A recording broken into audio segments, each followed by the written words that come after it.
Afghanistan, Vietnam এমন বহু দেশে গিয়ে আমেরিকা যুদ্ধ করেছে। কিন্তু প্রশ্ন হলো, ভবিষ্যতে যদি আমেরিকার মাটিতে কোনো যুদ্ধ হয়, চীন, নর্থ কোরিয়া, রাশিয়া, ইরান, আমেরিকার সমস্ত শত্রুরা যদি একজোট হয়ে আমেরিকার উপর হামলা করে, তাহলে কি হবে? তারা কি আদৌ আমেরিকাকে হারাতে পারবে? 2024 সালে আমেরিকার মোট ডিফেন্স বাজেট ছিল $886 বিলিয়ন, যেখানে ভারতের ডিফেন্স বাজেট ছিল মাত্র $75 বিলিয়ন, আর চীনের ছিল ভারতের প্রায় 3 গুণ, $225 বিলিয়ন। চীন, রাশিয়া, ভারত বিশ্বের সব থেকে শক্তিশালী দেশগুলোর ডিফেন্স বাজেট একজোট করলেও আমেরিকার ডিফেন্স বাজেটের থেকে সেটা অনেকটাই কম। কিন্তু জানলে অবাক হবেন, একটা সময় আমেরিকার ডিফেন্স এতটাই দুর্বল ছিল যে শত্রুপক্ষ আমেরিকার রাজধানীকে দখল করে নিয়েছিল। ইভেন আমেরিকার হোয়াইট হাউসে তারা আগুন লাগিয়ে দিয়েছিল। তো প্রশ্ন হচ্ছে, আজকের দিনে দাঁড়িয়ে যদি আমেরিকার উপর ঠিক এইরকম একটা হামলা করা হয়, আমেরিকা কি টিকে থাকতে পারবে? আর কেন বলা হয় যে পৃথিবীর সব দেশগুলো যদি একজোট হয়ে আমেরিকার উপর হামলা করে, তারপরেও আমেরিকাকে হারানো অসম্ভব? সত্যি কি আমেরিকা এতটা শক্তিশালী? তো বন্ধুরা, আমি রয়েছি মিঠুন আপনাদের সাথে। এর আগের দিন একটা ভিডিওতে আমরা ইরানের পক্ষ থেকে আলোচনা করেছিলাম যে ইরানকে হারানো কেন অসম্ভব। সেই ভিডিওটা আপনারা অনেক পছন্দ করেছেন। তো আজ এই ভিডিওতে আমরা আমেরিকার দিক থেকে আলোচনা করব যে আমেরিকাকে যুদ্ধে হারানো কেন অসম্ভব। তো চলুন শুরু করা যাক। আর হ্যাঁ, একটা ছোট্ট রিকোয়েস্ট রয়েছে, এই ভিডিওগুলো বানাতে আমাকে এবং আমার টিমকে যথেষ্ট পরিশ্রম করতে হয়, তাই একটা করে লাইক করে দেবেন। এটা আমাদেরকে ইন্সপায়ার করবে এরকম ভালো ভালো কন্টেন্ট আপনাদের জন্য নিয়ে আসতে। আমেরিকার এক পাশে রয়েছে আটলান্টিক মহাসাগর আর অন্য পাশে রয়েছে প্রশান্ত মহাসাগর। এই দুই বিশাল মহাসাগর একটা প্রাকৃতিক ঢালের মতো কাজ করে। বুঝতেই পারছেন যে কোনো দেশ যদি আমেরিকার উপর হামলা করতে চায়, আমেরিকাকে দখল করতে চায়, তাহলে দুটো বিশাল মহাসমুদ্র পার করে বিশাল সৈন্য এবং অস্ত্রশস্ত্র নিয়ে তাদেরকে আমেরিকা পৌঁছাতে হবে। কিন্তু এই কাজটা কি আদৌ সহজ? না। ইতিহাস বলছে সমুদ্র পথে আমেরিকাকে অ্যাটাক করা মোটেই সহজ কাজ নয়, কারণ প্রশান্ত এবং আটলান্টিক মহাসাগরের আবহাওয়া মাঝে মধ্যেই ভয়ঙ্কর হয়ে যায়। আর সমুদ্র পথে একটা বিশাল বাহিনী পাঠানো মানে এক বিশাল লজিস্টিক নাইটমেয়ার। প্রশান্ত মহাসাগর পার হতে চাইলে চীনকে প্রায় 10,000 কিলোমিটার পথ পাড়ি দিতে হবে, আর এর মাঝখানে তারা কোনো সাপোর্ট পাবে না। উল্টো দিকে আমেরিকা তাদের হাওয়াই দ্বীপপুঞ্জ থেকে আমেরিকার দিকে আসা সমস্ত শত্রুপক্ষের উপর নজর রাখতে পারবে এবং প্রয়োজনে তাদের উপর অ্যাটাক করতে পারবে। আর আটলান্টিক মহাসাগর থেকে আসতে চাইলে শত্রু দেশগুলোকে আমেরিকার অ্যালাই মানে তাদের বন্ধু দেশের চোখ এড়িয়ে আসতে হবে, যেটা প্রায় অসম্ভব। এবার যদি ধরে নেই হাইপোথেটিক্যালি যে আমেরিকার শত্রুরা আমেরিকার পশ্চিম উপকূলে পৌঁছে গেল, তাহলে কি হবে? শত্রুরা পশ্চিম উপকূলে পৌঁছানোর পরেই তাদের সামনে পড়বে বিশাল রকি পর্বতমালা, যার উচ্চতা প্রায় 14,000 ফুট। এই পাহাড় পার হওয়া মানে প্রচুর পরিমাণে এনার্জি, রসদ আর সময়ের অপচয়। আর এই পর্বতমালা পার করলেই পড়বে একটা বিশাল মরুভূমি অঞ্চল, যেখানে দিনের বেলায় তাপমাত্রা 45 থেকে 50 ডিগ্রির উপরে উঠে যায় আর রাতের বেলায় তাপমাত্রা নেমে যায় মাইনাস। এইরকম এক্সট্রিম ওয়েদারে সার্ভাইভ করা খুবই কঠিন। এছাড়াই মরুভূমি অঞ্চলে রয়েছে জলের ঘাটতি। দেখুন, ইরাকে আমেরিকা যে সমস্ত অ্যাটাক করেছিল, তাদের যে সমস্ত মিশন চলছিল, সেগুলো বেশিরভাগই মরুভূমিতে হয়েছিল। কিন্তু সেই ইরাকের মরুভূমিও আমেরিকার মরুভূমির মতো এতটা ভয়ানক নয়। এবার যদি পূর্ব উপকূলে কোনো সেনা এসে পৌঁছায়, তাহলে তাদের সামনা করতে হবে একটা ঘন জনবসতির সামনে। সাথে এখানে রয়েছে বেশ কিছু মিলিটারি দুর্গ। এখানে আছে বিশ্বের সবচেয়ে বড় নৌঘাঁটি Norfolk naval base, Pentagon, camp Lejeune, fort ব্র্যাগের মতো বড় বড় মিলিটারি ঘাঁটি। এবার আপনারা ভাবতে পারেন যে আমেরিকা কিন্তু উত্তর দিক থেকে অ্যাটাক করা যায়। দেখুন, এটা মানছি যে আমেরিকার সাথে বর্তমানে কানাডার সম্পর্ক একটু খারাপ, কিন্তু কানাডার থ্রুতে আমেরিকাকে যে আক্রমণ করা যাবে এটাও কিন্তু সম্ভব নয়, কারণ কানাডার জিওগ্রাফিও খুবই অদ্ভুত আর এখানের ওয়েদারও খুবই এক্সট্রিম। এখান থেকে সৈন্য পাঠাতেও অতিরিক্ত ঠান্ডার সম্মুখীন হতে হবে। এছাড়া কানাডার সাথে রাজনৈতিক সম্পর্ক খারাপ হলেও বর্তমানে কিন্তু কানাডার সাথে আমেরিকার মিলিটারি কোঅপারেশন আছে, আর এরা দুজনেই নেটো সদস্য। তাই কানাডার থ্রুতে অ্যাটাক করার অপশনটা শত্রুদের কাছে নেই। আবার মেক্সিকোর থ্রুতেও অ্যাটাক করা সম্ভব নয়, কারণ মেক্সিকো আমেরিকার বন্ধু রাষ্ট্র। এছাড়া রয়েছে আমেরিকার অসাধারণ রোড ও rail network plus supply chain. আমেরিকাতে প্রায় 70 লক্ষেরও বেশি রোড নেটওয়ার্ক রয়েছে। এর ফলে দ্রুত যে কোনো সেনাবাহিনীকে এক জায়গা থেকে আরেক জায়গায় পাঠিয়ে দেওয়া সম্ভব। শহর থেকে শহরে সহজেই রসদ এবং সৈন্য পাঠানো যায়। আর আমেরিকার প্রায় প্রত্যেকটা শহরই একটা ছোট ছোট মিনি দুর্গের মতো কাজ করে। আমেরিকার কাছে এই মুহূর্তে প্রায় 350টারও বেশি মিলিটারি এবং স্পাই স্যাটেলাইট আছে। এর মানে পৃথিবীর প্রত্যেকটা ইঞ্চি তারা স্ক্যান করে ফেলতে পারে। শত্রুপক্ষ সৈন্য কোথায় মোতায়েন আছে, সাবমেরিন কোথায় লুকিয়ে আছে, আকাশে কোথায় কখন যুদ্ধ বিমান উঠছে, এই সব তথ্য প্রত্যেক সেকেন্ডে পেন্টাগনে পৌঁছে যায়। তাই কোনো শত্রু দেশ যদি মনে করে তারা আমেরিকার উপর চুপি চুপি অ্যাটাক করবে, সেটাও এক প্রকার অসম্ভব। তবে আজকের দিনে কিন্তু ট্যাঙ্ক, মিসাইল বা ফাইটার জেট দিয়ে শুধুমাত্র যুদ্ধ হয় না, সামান্য মাউস আর কিবোর্ডও অনেক সময় ভয়ানক অস্ত্র হয়ে ওঠে। আমেরিকার রয়েছে এনএসএ এবং সাইবার কমের মতো সাইবার আর্মি, যারা প্রত্যেক সেকেন্ডে শত্রু দেশকে তছনছ করে দেওয়ার ক্ষমতা রাখে। এরা চাইলেই শত্রু দেশের রাডার সিস্টেম বন্ধ করে দিতে পারে, তাদের নেটওয়ার্ক জ্যাম করে দিতে পারে, এমনকি দূর থেকে কোনো যুদ্ধ জাহাজের সিস্টেমকে হ্যাকও করে দিতে পারে।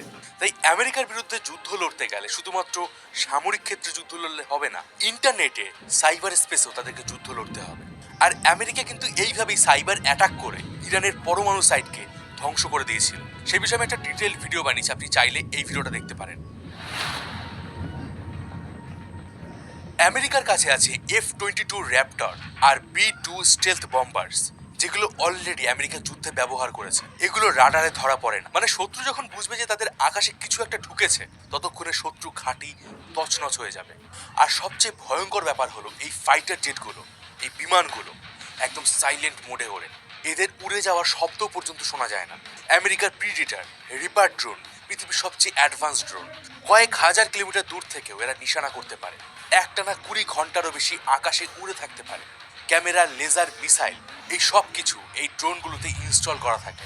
তাই আমেরিকার মাটিতে পা দেওয়ার আগে থেকে এই ড্রোনের মাধ্যমে তারা শত্রুপক্ষের উপর অ্যাটাক শুরু করে দেবে। হাইপারসোনিক মিসাইল, যা শব্দের চেয়েও 5 গুণ বেশি গতিতে চলে। লেজার ক্যানন, যেখানে একটা বাটন প্রেস করেই তার টার্গেটকে ধ্বংস করে দেওয়া যায়। আমেরিকা বর্তমানে স্পেস ফোর্স বা মহাকাশে যুদ্ধ করার জন্য আলাদা বাহিনী তৈরি করার কাজ করছে। হ্যালো বন্ধুরা, আজ আমি তোমাদের সাথে পরিচয় করে দিতে চাই অন্যতম বিশ্বাসযোগ্য বুকমেকার ওয়ানেক্সের সাথে। এই ব্র্যান্ডটি পিএসজি এবং সিরিআই এর মতো বড় বড় পার্টনারদের সাথে সমর্থিত। এই মুহূর্তে আইপিএল খুব ধুমধাম করে চলছে। 23 এপ্রিল দুটো শক্তিশালী দল মুখোমুখি হবে, সানরাইজ হায়দ্রাবাদ বনাম মুম্বাই ইন্ডিয়ান্স। এই উপলক্ষে থাকছে একটা বিশেষ ইভেন্ট, যেখানে আপনি মাত্র 380 টাকা দিয়ে জিততে পারবেন 1 কোটি টাকা পর্যন্ত। সরাসরি আপনি এখানে ম্যাচের ফলাফল দেখতে পারবেন, এমনকি লাইভ স্ট্রিমিং করতে পারবেন এবং আপনার প্রিয় টিমকে সাপোর্ট করে জিততে পারেন BMW গাড়ি, আইফোন, ল্যাপটপ সহ অসাধারণ সব প্রাইস। এখানে আরও একটা মজার গেম রয়েছে, যেখানে প্লেন যত উঁচুতে উঠবে তত বেশি টাকা জেতার সুযোগ রয়েছে। এখনই সাইন আপ করে প্রথম ডিপোজিটে পেয়ে যান 30,000 টাকা পর্যন্ত বোনাস, শুধুমাত্র আমার প্রোমো কোড ব্যবহার করুন। পেটিএম, রকেট, ইউপিআই এবং নগদের সাহায্যে খুব সহজেই আপনি এখানে টাকা উত্তোলন এবং জমা করতে পারবেন। তাহলে আর দেরি কিসের? পিন করা কমেন্টে গিয়ে ক্লিক করো আর গুগলে সার্চ করো ওয়ানেক্স লিখে, আর রেজিস্টার করো। আর অবশ্যই আমার প্রোমো কোড ব্যবহার করো এই গেমগুলো খেলার সময়। এটি একটি বিজ্ঞাপন। এই অ্যাপ্লিকেশনগুলোতে আর্থিক ঝুঁকির সম্ভাবনা রয়েছে। আপনাদেরকে অনুরোধ করব, এই ধরনের অ্যাপ্লিকেশন ডাউনলোড করবেন না। আমেরিকার বর্তমানে অ্যাক্টিভ মিলিটারি পার্সোনাল রয়েছে প্রায় 13 লক্ষ, আর রিজার্ভ মিলিটারি পার্সোনাল মিলিয়ে সেই সংখ্যাটা চলে যায় 20 লক্ষের উপরে। আর শুধুমাত্র কিন্তু নাম্বারস নয়, আমেরিকার মিলিটারি বিশ্বের one of the most trained military. Navy SEALs, Delta Force, Green Berets, এই এলিট ইউনিটগুলো যে কোনো পরিস্থিতিতে যুদ্ধ করতে পারে। অন্যদিকে আবার পাহাড়, মরুভূমি, আর্কটিক, আন্ডার ওয়াটার, এই সব জায়গায় রাজত্ব করে আমেরিকান নেভি, যা বিশ্বের সব থেকে বড় নৌবাহিনী। আমেরিকার কাছে আছে বর্তমানে মোট 11টা এয়ারক্রাফট ক্যারিয়ার। প্রত্যেকটা ক্যারিয়ারে 70 থেকে 90টা করে যুদ্ধ বিমান আছে, সাথে সাবমেরিন, ডেস্ট্রয়ার, মিসাইল শিপ। এই এয়ারক্রাফট ক্যারিয়ারগুলো অল টাইম চারিদিক থেকে আমেরিকাকে প্রোটেক্ট করে রাখছে। এই তো গেল জলের কথা, মানে সমুদ্রের কথা, কিন্তু আকাশ পথেও একমাত্র আমেরিকাই সারা পৃথিবীতে রাজত্ব করে। আমেরিকার কাছে বর্তমানে রয়েছে প্রায় 13,000-এরও বেশি যুদ্ধ বিমান এবং হেলিকপ্টার। এছাড়া রয়েছে F-22 র্যাপটর, F-35 লাইটনিং, বিশ্বের সবচেয়ে advance fighter jet, B-2 stealth bomber, যা রাডারে ধরা পড়ে না, KC-135 ট্যাঙ্কার্স, যা আকাশেই জ্বালানি ভরতে পারে। এবার ধরুন কোনো দেশ যদি আমেরিকাকে আক্রমণ করে এবং তাকে দখল করে নেয়, তাহলে কিন্তু তারা বেশি দিন সেই এলাকা ধরে রাখতে পারবে না, কারণ বিশ্বের প্রায় 80টা দেশের ভেতরে 800-রও বেশি আমেরিকান মিলিটারি বেস রয়েছে। জার্মানি, জাপান, কাতার, দক্ষিণ কোরিয়া, বাহরেন। এর মানে বিশ্বের যদি কোথাও কোনো যুদ্ধ হয়, তখন সেই ক্ষেত্রে আমেরিকাকে নিজের দেশ থেকে সৈন্য পাঠাতে হয় না। পৃথিবীর যে কোনো কোণে 24 ঘন্টার মধ্যে তারা অ্যাটাক করতে পারে। এছাড়া রয়েছে আমেরিকার হিউজ মিলিটারি বাজেট। 2024 সালে আমেরিকার মিলিটারি বাজেট ছিল $886 বিলিয়ন, যেটা পুরো পৃথিবীর মোট মিলিটারি বাজেটের 40%।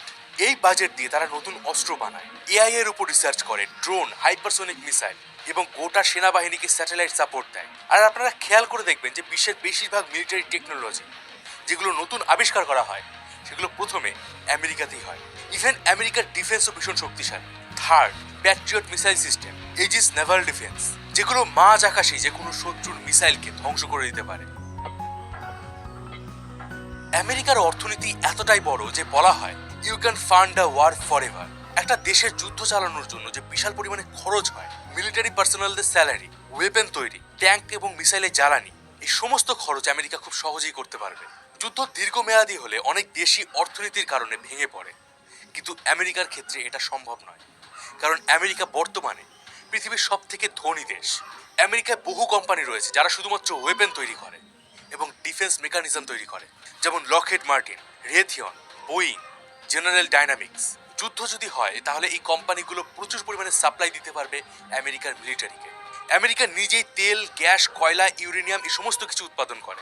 মানে যুদ্ধকালীন সাপ্লাইয়ের জন্য আমেরিকাকে কোনো দেশের উপর নির্ভর করতে হবে না। ইভেন খাদ্য উৎপাদনেও আমেরিকা স্বনির্ভর।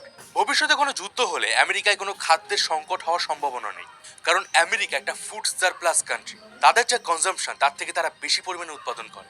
এবার যুদ্ধ যখনই কোনো দেশে হয় সেই দেশের যে কারেন্সি সেটা কিন্তু রীতিমতো ফল করতে শুরু করে, কিন্তু আমেরিকার ক্ষেত্রে সেটা সম্ভব নয়, কারণ আমেরিকার কারেন্সি হলো ডলার।